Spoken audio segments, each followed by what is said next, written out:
Hi guys, this is part 2 of the vehicle modelling tutorial. On this video I'm going to explain how to unwrap the vehicle. So I'm starting off with the tyres here. I'm just doing, like I said before, deleting the half of it that we mirrored, and I'm just going to unwrap this.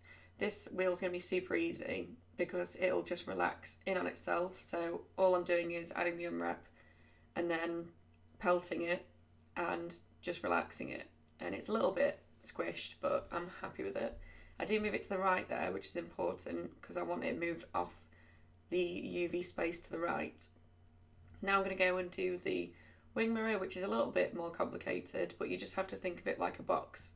So I first go in using the point-to-point tool and cut off the mirror part, and then what I'm going to do after is cut the bits that are stopping it from flattening, basically. So cutting all the corners here, and then I'm going to go around the rest of the wing mirror and cut off pieces that are going to stop it from relaxing down as well. So I'm cutting off the front, and then I turn it round and I cut each corner.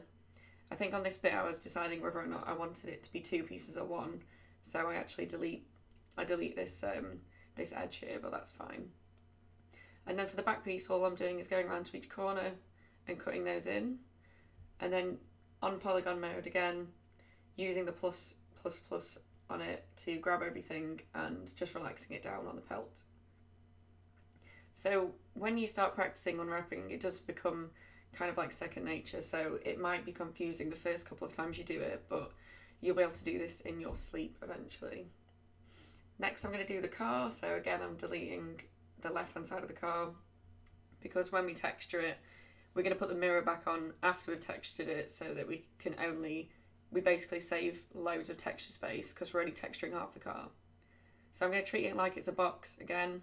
I'm going to cut all of the bottom off, so going up and around the wheel arches, and then I'm just going to go in and cut off all the bits that are stopping it from relaxing, so the bumpers first, and then up. And what I'm doing here is I'm deciding where I want the seams to go. So because I'm going to be texturing this in Photoshop, I want all of that side of the car to be one piece, and then I want the whole back of the car to be one piece, and then the roof and the front separately to be one piece.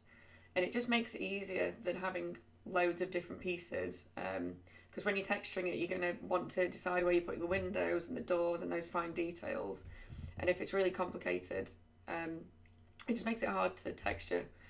So all I've done is I've pelted it again, and I'm just spending time here making sure that my UV map is nice and neat. So I'm rearranging stuff and rotating it so that it fits in kind of like the best way. You can spend time doing this, but the more organised it is, the easier it is once you take it into Photoshop for you to know which piece and which of these lines is the part of the car. So with the van, it's quite obvious which bit's which, apart from those two front pieces. But with other stuff that's more organically shaped, you might have to just really carefully consider where you're placing them on the UV map, so that when you get them into Photoshop, you're not having to guess what that shape is and what it is on the model.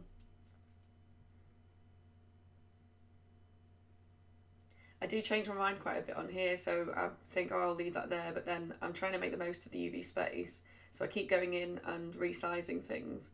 I'm shrinking the underside of the car because you're never really going to see it, but I'm trying to keep everything else the same size relative to each other, because that's what relaxing's for. So now I'm just going to attach the wing mirror to the body of the car. Because we've unwrapped them separately and moved the wing mirror away, they won't overlap on the unwrap. I'm not attaching the wheel because we're going to export the wheel separately to make sure it works on the car controller, so don't attach the wheel. It's okay the fact that the car's still only half a car, because it's going to stay like this until we have textured it, and then we're going to put the mirror back on and then export it to take it into Unity. So I'm just going and organising the UV space with everything on, so the tyre, the wing mirror and the car. And I make a bit of a mistake here, so well, I'm not a mistake, but make sure you turn on solid when you do this part, because can you see at the bottom there's red overlapping.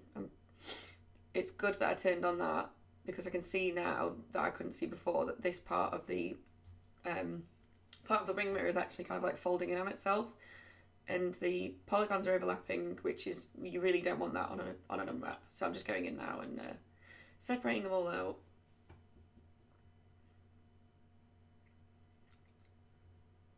And once I've got those all separate, I'm just going to render the UV again, and this time there are no red marks, so I can save that as a UV, and now it's ready to texture. So the next video I'm going to do is going to be on putting the two parts of the vehicle back together and then exporting ready for using in Unity.